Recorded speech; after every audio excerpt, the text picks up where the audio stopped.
सोचिए, आप अभी 25 साल के हैं, आपकी पहली नौकरी लगी है और आप पूरी तरह से ज़िंदगी एन्जॉय कर रहे हैं। लेकिन क्या आपने कभी सोचा है कि 60 की उम्र में जब आपकी नौकरी नहीं रहेगी, तब आपके खर्चे कैसे चलेंगे? अगर अभी से प्लानिंग नहीं की, तो रिटायरमेंट के समय सिर्फ पेंशन या दूसरों के सहारे रहना पड़ सकता है। लेकिन अच्छी खबर ये है, अगर आप अपने 20s में ही रिटायरमेंट प्लानिंग शुरू कर देते हैं, तो आपका फ्यूचर पूरी तरह से सिक्योर हो सकता है।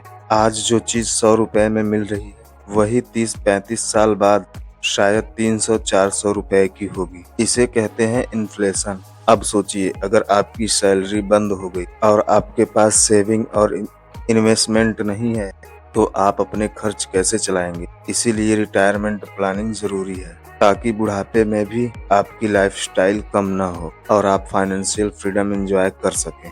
अगर आप 20s में ही रिटायरमेंट के लिए इन्वेस्टमेंट करना शुरू कर देते हैं, तो आपके पास लगभग 35-40 साल का समय होता है और इतने लंबे समय में कंपाउंडिंग का जादू काम करता है। मान लीजिए आप हर महीने सिर्फ 5,000 रुपए निवेश करते हैं 12% वाले म्यूचुअल फंड में।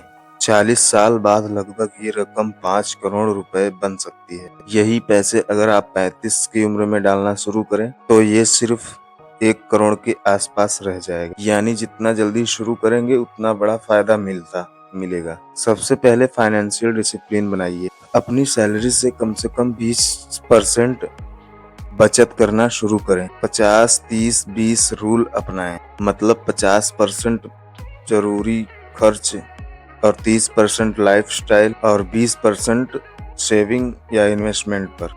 इमरजेंसी फंड बनाइए। रिटायरमेंट के प्लानिंग से पहले 6 महीने के खर्च के बराबर एक इमरजेंसी फंड तैयार करें। इसे किसी सेविंग अकाउंट या लिक्विड फंड में रखें। इंश्योरेंस भी जरूरी है। लाइफ और हेल्थ इंश्योरेंस बहुत जरूरी है। इससे आपकी फैमिली सेफ रहेगी और आपकी इन्वेस्टमेंट से डिस्टर्ब नहीं होगी। अब आती है असली planning. Equity mutual funds, SIP long term growth के लिए, NPS यानी national pension scheme tax benefit और रिटायरमेंट कॉर्पस के लिए, PPF public provident fund safe और गारंटीड रिटर्न के लिए, EPF एम्प्लॉय प्रोविडेंट फंड। अगर आप जॉब करते हैं, तो ये आपके लिए ऑटोमेटिक सेविंग है। हर साल अपनी इनकम और एक्सपेंसेस को देखकर इन्वेस्टमेंट बढ़ाइए। इन्फ्लेशन को बीट करने के लिए इक्विटी जरूरी है, लेकिन रिटायरमेंट के पास पहुंचते ही थोड़े सेफ ऑप्शन में शिफ्ट कीजिए। मान लीजिए रोहन और मोहित दोनों दोस्त हैं। रोहन ने 25 साल की उम्र से 5,000 रुपए हर महीने SIP में लगाए और मोहित ने 35 साल की उम्र से। 60 की उम्र में रोहन के पास लगभग 5 करोड़ रुपए होंगे, जबकि मोहित के पास सिर्फ 1 करोड़ रुपए। यानी 10 साल पहले शुरू करने से 4 करोड़ का फर्क पड़ गया। यही है कंपाउंडिंग की ताकत। इसमें कुछ गलतियां भी हैं जो आपको अवॉइड करनी चाहिए। सिर्फ सेविंग करना, इन्वेस्ट न करना, शॉर्ट टर्म ट्रेडिंग को रिटायरमेंट प्लानिंग मान लेना, इंश्योरेंस और इन्वेस्टमेंट को मिक्स करना, जैसे एंडोमेंट पॉलिसी लेना, लेट स्टार्ट करना और सोचना कि बाद में कैचअप कर लेंगे।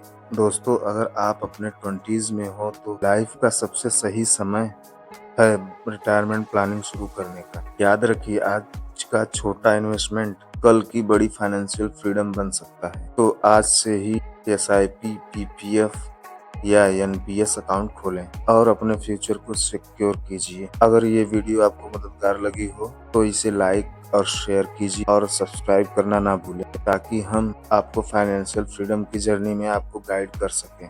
धन्यवाद। जय हिंद।